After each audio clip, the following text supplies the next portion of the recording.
अस्सलाम वालेकुम। बातचीत विद नासिर खान के एक न्यू एपिसोड के साथ मैं आपके सामने हाजिर हूँ।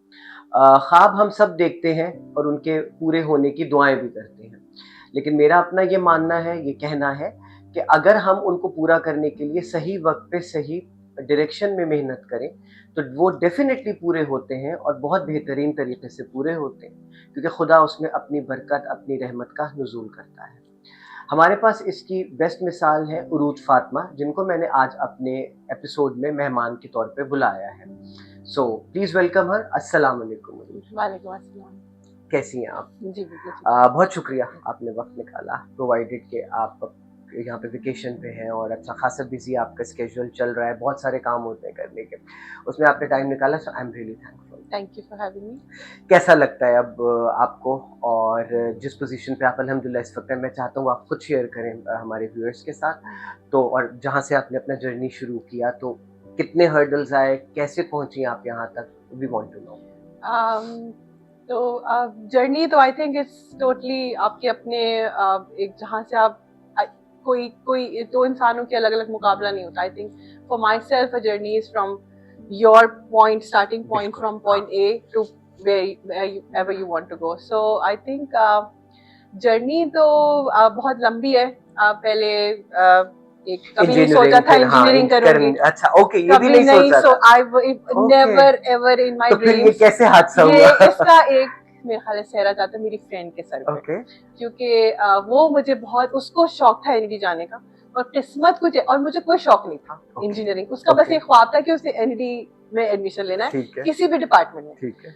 और वो उससे मेरी दोस्ती इंटर में ही हुई थी और वो मुझे पुश करती थी पढ़ने के लिए। बहुत जिंदगी में कम ऐसे लोग मिलते हैं। बिल्कुल, बिल्कुल, और मैं कहती हूँ अल्लाह ताला शायद उनको दे आपकी जिंदगी में प्लेस करता है द राइट टाइम। बिल्कुल। तो वो मुझे बहुत पुश करती थी कि इंजीनियरिंग तुम पढ़ो, पढ़ती क्यों नहीं हो, ये वाले मैथ्स के सवाल मैंने कर लिए, तुमने क्यों नहीं किए, तो मैंने इतना कर लिया, तुमने क्यों नहीं पढ़ा, ये भी टॉपिक कवर कर लिया। बहुत बड़ी ब्लेसिंग है खुदा की, ऐसा कोई बंदा ऐसे पॉइंट पे हो ना जो आपका ना डिसाइसिव होता है करियर के लिए, पॉजिटिवली मोटिवेट करे कोई आपको। तो वो शी वाज आई थिंक, और किस्मत की बात है कि उसका एडमिशन टेस्ट एक नंबर से रह गया था। और एग्जैक्टली, और वो मुझे याद है उसका भी आज तक के, अब मैं मेरा ख्याल मेरा इंजीनियरिंग का सहरा उसके सर जाता है। और up to a point I think मैं इस बात पे भी थोड़ा बिलीव करती हूँ कि go with the flow, let the faith, और आपका जो है ना फेट डिसाइड योर। अच्छा, ये चीज थोड़ी सी एज के बाद नहीं समझ आती, मतलब आपको आ गई, अगर पहले समझ तो मतलब हैट्स ऑफ टू यू। लेकिन मुझे पर्सनली ऐसा लगता है कि मुझे बहुत टाइम बाद बहुत चीजें ये समझ आई। उसका क्रेडिट मेरे अब्बा के सर जाता है। ओके, बहुत बचपन से मुझे लगता है कि हम हमारी जो बेड टाइम स्टोरी होती थी ना, वो प्रॉफिट्स की स्टोरी होती थी। ओके। हाँ, वो उन्होंने हमें अपने रोज एक मेमोरी शायद जो मेरे अब्बा की मेरी बचपन से है, वो हमें सोते हुए कहानियां जरूर सुनाते थे, चाहे वो कभी कोई मेकअप स्टोरी हो, कभी कुछ हो, लेकिन जितनी प्रॉफिट की रिलीजियस स्टोरीज हैं ये सब, ये मेरे अब्बा ने मुझे बेड टाइम स्टोरी के तौर पे हम सब बहन भाइयों को सुनाई है। तो शायद उधर से जो एक फेथ का बेसिक एक बीज होता है ना, वो उधर से जरूर आया है। और वो भी ये कहते थे कि अगर हजरत अली का कॉल है कि जूते का तस्मा भी टूटे तो वो अल्लाह के सिवा किसी से ना मांगो। तो वो अगर तुम ये भी उम्मीद है ना कि वो अल्लाह के सिवा कोई और देगा, तो वो भी शिर्क है। तो वो वाली जो एक चीज है ना, कि वो हमेशा से अल्हम्दुलिल्लाह थी। और आई थिंक इट हैज और another thing that I really want to give credit to is Umaira Ahmed novel. अच्छा, okay, हाँ, yes, I know that you are a big fan of her. I've been reading it when I was in class 8. जिंदगी गुजारे तब आए, उसने she wrote it for the first time. और मैंने जो उनकी वो पढ़ी है, वो उन्होंने अपनी राइटिंग बेहतर करने के लिए लिखा था नॉवेल। Okay. तो वो मैं तब से पढ़ी हूँ Umaira Ahmed, and it's like कुछ मैं आई रियली वांट माय किड्स, अब ऑस्ट्रेलिया में रहते हैं तो वो अंग्रेजी ज़बानी उर्दू का नहीं, but I really want them to understand Urdu so that they do not miss that in their life. Literature ना मिस हो, वो लिटरेचर ना मिस, क्योंकि वो सिर्फ तहरीर नहीं होती, वो एक पूरा आई मीन एक मैं कैसे मतलब वो पूरी मूवी होती है, वो एक पूरी लाइफ टाइम होता है जो उसने अपनी बुक में देखा। और आपको जो उस वक्त वो मिलता है ना, कभी कभी जिंदगी में मैं कहती हूँ कहीं से कोई चीज, और आई थिंक इसको भी देखना चाहिए, कोई कुरान की आयत, कोई हदीस हमको किसी वक्त पढ़ने को मिलती है ना, वो इत्तेफाक नहीं होता। You need it at that time.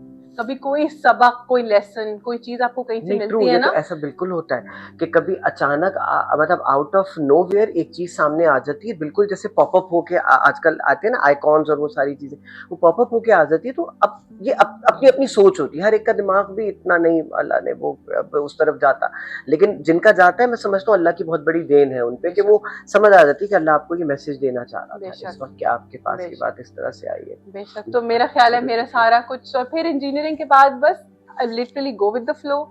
पहली जॉब मिली, बहुत ही ऑर्डिनरी सी थी, और आई गो कि रिजल्ट भी नहीं आया, कुछ भी नहीं हो रहा, आई जस्ट डिड इट, और वो it has nothing to do with engineering. दूसरी जॉब मिली, वो that was a training engineer, वो एक वो मल्टीनेशनल होगी, पहले यहाँ पे एक कंपनी थी वहाँ फूड उसकी, तो बस वहां से स्टार्ट किया। फिर then I got a good, मेरी पहली जॉब जो थी दैट वाज अगेन, मैं कहती हूँ बिग लक, क्योंकि वहाँ बहुत पोजीशन होल्डर्स कंसीडर किए जाते थे पोजीशंस के लिए, बट अल्हम्दुलिल्लाह मुझे इंटरव्यू कॉल आई, मुझे उन्होंने, and that I think that was a big stepping stone for my career. मैं बहुत बड़ा क्रेडिट देती हूँ उस ऑर्गेनाइजेशन को, बिकॉज वो एक बहुत बड़ा केमिकल प्लांट है, one of its kind in Pakistan, जिस तरह की मशीनरी पे मेरा ख्याल है स्टेट ऑफ द आर्ट। और एक्सक्यूज मी, तो वहाँ पे 2008 से लेके मैंने 2014 तक उधर काम किया, बिफोर मूविंग टू ऑस्ट्रेलिया। तो उस दौरान शादी हुई, बेटी हुई माशाल्लाह, वो 2 साल की होने वाली थी, तो हम फिर ऑस्ट्रेलिया मूव हुए यहाँ से। आते हैं इस पे भी, पहले मैं ये एक बात जरूर यहाँ पे वो करूँ कि यहाँ पे एक बहुत ज्यादा शोर भी बहुत है कि मतलब आपने सोशल मीडिया पे, आपने हर मीडिया पे लड़की को दिखाना ही मजलूम है, उसको दिखाना ही बहुत बेचारी है, अच्छे बड़े सेटअप्स में भी, ठीक है। अब वो मेरा इस वक्त टॉपिक नहीं है कि ऐसा हम क्यों कर रहे हैं, डिलिबरेटली क्यों किया जा रहा है, वो इंशाल्लाह कभी हुआ तो मैं उस पर बात करूंगा। लेकिन मैं आपसे एक चीज़ ये ज़रूर बात करना चाहूँगा कि आपने मैकेनिकल इंजीनियरिंग की है और जिसमें आपका ज़्यादातर वास्ता मेल स्टाफ्स के साथ ही रहा है, और आपका पूरा प्लांट पे आपका जाना, और वो माइक पे शायद बोलना होता था, पूरी सारी चीज़ें, वो एक्सपीरियंस कैसा रहा, और एक लड़की होने के नाते वहाँ कोई प्रॉब्लम्स आपने फेस की?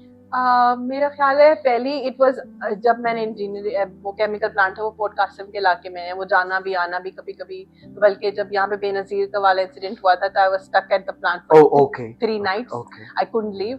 और उन्होंने भी, दे वर वेरी, मतलब मेरा ख्याल है यहाँ पे आपको एडवांटेजेस भी मिलते हैं, क्योंकि मेरे साथ के जो ट्रेन इंजीनियर हजरात थे वो मुझसे जलते रहते थे कि हम कुछ भी करें किसी को नजर नहीं आता, और तुम जो है हम भी तुम्हारे साथ 3 दिन रुके थे। तो एवरीबडी वाज सो अप्रिशिएटिव, बहुत लोग अप्रिशिएट भी करते हैं, और मैं क्या बताऊं, दुनिया में हर इंसान को हर जगह हर तरह के लोग मिलते हैं, बिल्कुल एग्जैक्टली, हर आदमी को। वो मुझे तो अब कहीं कहीं लगता है, मेरा ख्याल है शायद ये जेंडर बैलेंस की जरूरत थोड़े से मर्दों को पड़ने वाली है। बिल्कुल बिल्कुल ट्रू, एब्सोल्युटली, क्योंकि अब I think it's been switching, हम लोग ना अनफॉर्चुनेटली बैलेंस नहीं, it's hard to find a balance. अगर आप औरतों को सपोर्ट करने जाएंगे तो उनको इतना सपोर्ट कर देंगे कि लगता है कि मर्द बेचारा, भाई they are facing the same issues, उनके भी कहीं कहीं ज्यादा भी फेस कर रहा होता है वो। बिल्कुल। खैर मुझे तो लगता है फ्रैंकली स्पीकिंग हमारे माशरे में औरत भी मजलूम है, मर्द भी मजलूम है। हम लोगों को बस किसी के भी एक के इश्यूज से आगे तो होता है ना, आपको दूसरे एम्पैथी नहीं है, empathy sympathy is another thing, empathy is another thing. Empathy है ही नहीं, put yourself in other person shoes, कि वो मर्द भी, तुम तो मर्द हो, या तुम इमोशंस, तो छोटी सी बात है ना, अरे तुम मर्द होके रो रहे हो, तुम तो इमोशंस एक्सप्रेस नहीं कर सकते। अगर खुदा ना खास्ता कोई मर्द थोड़ा एक्सप्रेसिव है तो उस बेचारे को इतना बुली होता है, उसको कई और तरह के नामों से पुकारा जाने लगता है, तो वो एक और बहुत बड़ा इशू बन जाता है। दैट्स व्हाट आई एब्सोल्युटली से, बिल्कुल, ये तो मेरा एक बहुत बड़ा टॉपिक था जिस पे मुझे इंशाल्लाह आगे फर्दर काम भी कर रहा है कि हमारे माशरे में दोनों मजलूम है, पहली बात, क्योंकि बहैसियत इंसान हमारा माशरे में हर बंदा मजलूम है, जुल्म है ही है, ठीक है, मजलूम है। ऑन द अदर हैंड, अब जैसे वो बिल्कुल हम सीसॉ खेलते थे ना, जैसे अभी भी, अब तो खैर इतना रिवाज नहीं रह गया, उससे मुझे लगता है कि अब हम इतना ज्यादा वुमन को प्रमोट करके, वो बेचारा आदमी लटक गया है ऊपर ना, वो उसका पूरा पलड़ा ही आपका उस तरफ है हर चीज देने के लिए, तो थोड़ा सा इस तरफ भी आ जाए, बैलेंस। बिल्कुल, बहरहाल चले, तो इस दौरान तो मतलब ये कि अच्छा रहा आपका यहाँ पे काम करने का, यहाँ पे बहुत, बल्कि क्यों ख्याल है ऑस्ट्रेलिया जाने का, और ऑस्ट्रेलिया जाने ये कैसे शुरू, क्योंकि शादी भी हो गई थी यहाँ पे, बेटी भी एक माशाल्लाह हो गई थी इस प्रोसेस में, तो बस ऑस्ट्रेलिया जाने का ख्याल कुछ ऐसे, एक्चुअली अप टू सम, फिर मैं उसी बात पे आऊंगी, मैं नेगेटिव नहीं होना चाहती, मैं अपने एम्प्लॉयर को 100% कंट्रीब्यूशन उसको समझती हूँ, मेरा व्हाटएवर आई एम टुडे। लेकिन एक टाइम के बाद एक इंडस्ट्री में औरतों के लिए ना आपका बस एक फुल स्टॉप लग जाता है, she can not go that far from this point.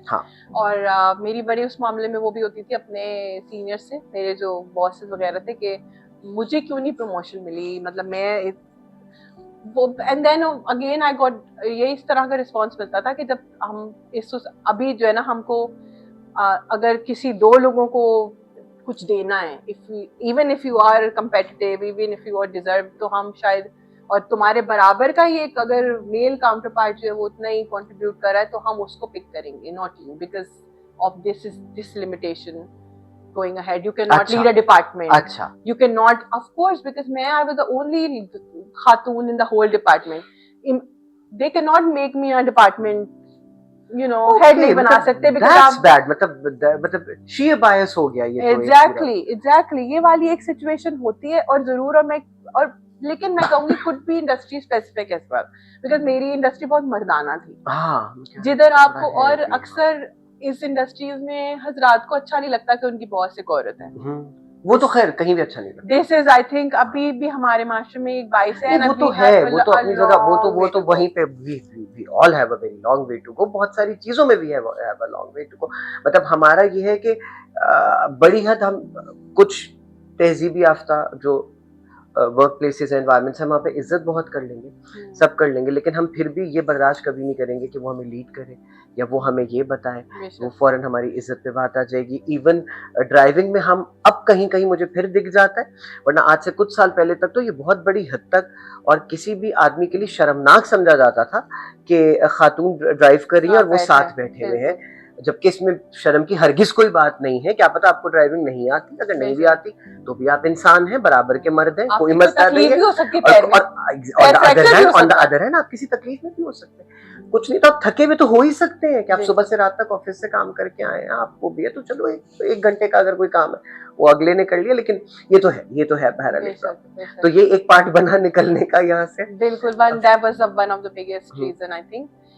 उसके बाद बस फिर ऑस्ट्रेलिया अल्हम्दुलिल्लाह applied for skill migration, and उधर चले गए एज अ फैमिली.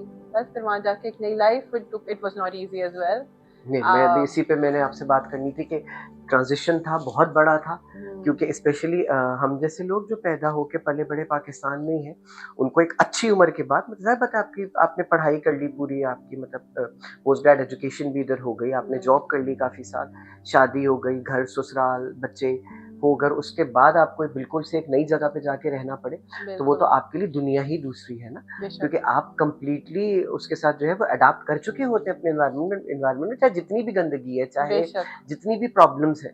तो ये कैसा रहा ट्रांजिशन? मतलब मुश्किल तो फॉर श्योर हुआ ही होगा. Very tough for the beginning years, I would say. लेकिन कभी-कभी आपको कहते हैं ना, having a no fallback plan is a good thing for you. कि जब आप कश्तियां जला के तो पता है क्यों जाते हैं कश्तियां, फिर आपको कंसेप्ट समझ आता है कि कश्तियां क्यों जलाना कभी-कभी जरूरी होती है. खैर अल्हम्दुलिल्लाह कश्तियां नहीं जलाई, हम स्टिल कम टू पाकिस्तान, सबके साथ मिलते हैं, अपने एम्प्लॉयर के पास भी जाती हूँ जब विजिट करती हूँ. तो लेकिन ये कि फिर एक टाइम, और मैं थिंक मैं कहती हूँ हम पाकिस्तानी इसलिए इतने रफ एंड टफ होते हैं, जो हमारा सिस्टम यहाँ पे हमको मार खा के सिखाता है. हाँ, कि फिर हम तो कहीं भी जाके, मेरे ख्याल है हम थोड़ा बहुत एडजस्ट करके जहन्नुम में भी एडजस्ट हो थोड़े बहुत एडजस्टमेंट के साथ. तो इतना ज्यादा हमको बचपन से एक आदत होती है कि no, you have to fight. जो एक फाइटिंग स्पिरिट है ना, मेरे ख्याल है वो हम लोग, वो बिल्टे ने हमारे, वो हमारे नहीं करेंगे तो आप रह नहीं सकते, गुजारा नहीं कर सकते, क्योंकि आपको तो सुबह से रात तक हर चीज के लिए फाइट करना है ना. बिजली होने ना होने की फाइट, गैस होने ना होने की फाइट, पानी होने ना होने की फाइट, ट्रांसपोर्ट होने ना होने का मसला, फिर पब्लिक ट्रांसपोर्ट, फिर वहां जाके इवन एकेडमिक इंस्टीट्यूट जितने भी हैं वहां पे सरवाइव करना बजाते खुद एक जंग है. एब्सोल्युटली. क्योंकि वो वहां का पोर्ट्रेयल ये होता है कि हर एक की बहुत आइडियल जिंदगी है, हर कोई बहुत आइडियल जिंदगी घर से उठ के हमारे पास आया और हमें अपना काम ये ऐसे ऐसे चाहिए ही चाहिए, तो फिर वापस घर आना. तो बहरहाल बात I completely agree with you. तो बस उसके बाद फिर मार धाड़ करके, फायर फाइटिंग करके, it took us good 4-5 years to adjust. मतलब क्या आसान नहीं होता, 4 साल बहुत बड़ा टाइम होता है, एक फैमिली के साथ और बच्चे प्रोवाइड के साथ, स्पाउस के साथ, बच्चे के साथ रह रहे हैं. एंड ऑब्वियसली क्योंकि मैं आपको जानता हूँ पर्सनली, तो आई नो कि मतलब बहुत ज़्यादा टफ टाइम था शुरू के कुछ अरसे का, तो बहुत से ज़्यादा, मतलब कोई भी होता उसमें तो वो बहुत आसानी से हिम्मत हार सकता था, लेकिन बहरहाल हैट्स ऑफ टू यू। और कितना रोल आप समझती हैं इसमें आपके काउंटर पार्ट का होता है इस पूरी सिचुएशन में? 100%। आई think it's just two wheels of the cycle, अगर एक नहीं चलेगा तो दूसरा भी नहीं चल सकता। तो नहीं, बहुत रोल था। एंड आई थिंक सबसे बड़ा क्रेडिट इस बात पे, when I applied for immigration he just said yes and went along. ये बहुत बड़ी बात होती है। इवन यहाँ पे मर्दों को तो छोड़ दिया, अक्सर खवातीन कहती हैं नहीं मेरे तो अम्मा अब्बा यहाँ रहते हैं, मेरी तो ये फैमिली यहाँ है, मैं तो नहीं जा सकती, you know things like that. लेकिन अल्हम्दुलिल्लाह we both agree to it and एक नया घर नए कॉन्टिनेंट में बनाने के लिए। एंड अल्लाह का शुक्र है, लाख लाख अल्हम्दुलिल्लाह। ऐसा भी नहीं हुआ कि हमारी टाइज अपने से ख़त्म हो गई, हमारी तहजीब या हमने कोई कल्चर अपना बहुत ज़्यादा उसको कॉम्प्रोमाइज़ करना पड़ा। अल्हम्दुलिल्लाह भी हम जहाँ जाते हैं we take our whole self with us. और अक्सर लोगों का पाकिस्तान से पहला इंट्रोडक्शन हमारे थ्रू होता है। अरे बेहतरीन, बहुत अच्छी बात है, लोगों बहुत का अच्छी पहला बात है। Introduction as a Muslim family through us. बहुत बड़ी तो ये बहुत अच्छा, I always count it as a big blessing कि ये बहुत I think I feel very proud and lucky. Good. और अभी जॉब कहाँ कर रही है वहाँ पे? वहाँ पे मैं एक ऑयल एंड गैस कंपनी है, वहाँ पे काम कर रही हूँ एज अ मेंटेनेंस प्लानर। तो माशाल्लाह भाई। बस वहाँ पे अल्हम्दुलिल्लाह इट टुक इट अगेन, मैं कहती हूँ कि it took me a very long time, it didn't come straight away. It took me good 4 years to pick up where I वहाँ लेफ्ट। जाके भी ना, टू जिधर इधर छोड़ के गई थी उधर से 4 साल लगे मुझे पिक करने में। it took us a good 4 years. Good 4 years to pick up where I left। और बस उसके बाद अल्हम्दुलिल्लाह I got a good job at BHP।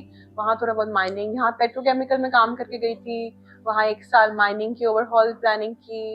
फिर उसके बाद ऑयल एंड गैस के साथ हूँ, शेल प्रील्यूड वहाँ पे एक one of its kind floating LNG, एक I think one is in Canada and another one is in Australia. तो वहाँ पे 4 साल काम किया। और मेरी एक बेटी हुई थी BHP ज्वाइन करने से पहले। ओके। और फिर एक माशाल्लाह जब when I was Covid baby actually, तो व्हेन आई वाज वर्किंग, और वो बहुत अच्छा टाइम भी था कोविड का because everybody was working from home. तो मेरी पूरी जो टाइम था वो पैर सीधा, व्हिच इज गुड एक्चुअली। यहाँ पे flexible working was one of the thing that I really want to talk about. कि आई थिंक ऑस्ट्रेलिया में ये बहुत एक अच्छा कल्चर है, जिसी की वजह से आई थिंक आप, क्योंकि आपके हर चीज की जिम्मेदारी होती है, सब काम आपने खुद ही करना है, you have no house help.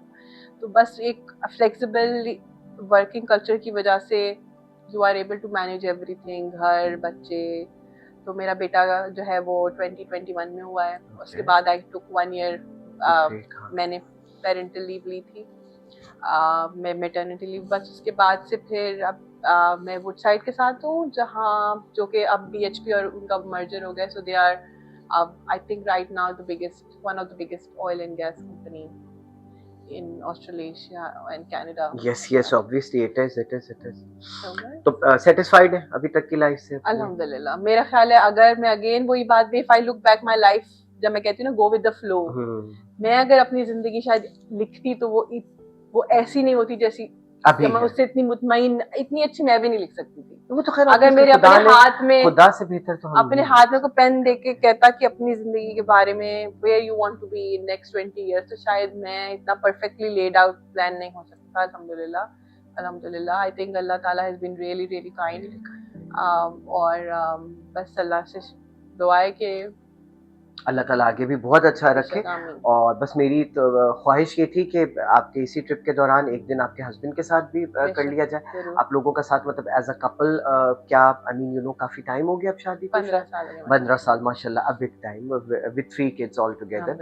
तो और मतलब उसके साथ वहाँ पे रहना और वहाँ पे लाइफ को बैलेंस कैसे करना, क्योंकि ये बहुत इम्पोर्टेंट आई मीन इशू है हमारे यहाँ पे। इशू इन द सेंस के हर कोई जाना चाहता है, यहाँ से निकलना हर कोई चाह रहा है, लेकिन उसके लिए शायद वो उस तरह से एफर्ट नहीं डालते, या उनको वहाँ के डार्कर साइड्स नहीं पता होते, तो वो अनप्रिपेयर्ड जाते हैं, तो वो थोड़ा सा एक वो बहुत आ जाते हैं। तो आई गेस मतलब आपके जहन में जितने एस्पेक्ट्स हो आप कर सकें डिस्कस, वो जरूर होने चाहिए कि ताकि आप कुछ बेहतर तरीके से वो कर लें। और प्लस मुझे पता है कामयाबी से ये सारे सफर तय करना with your spouse again it's not easy, क्योंकि एज यू नो कि हमारे यहाँ भी अब सेपरेशन रेट बढ़ बहुत ज्यादा गया है।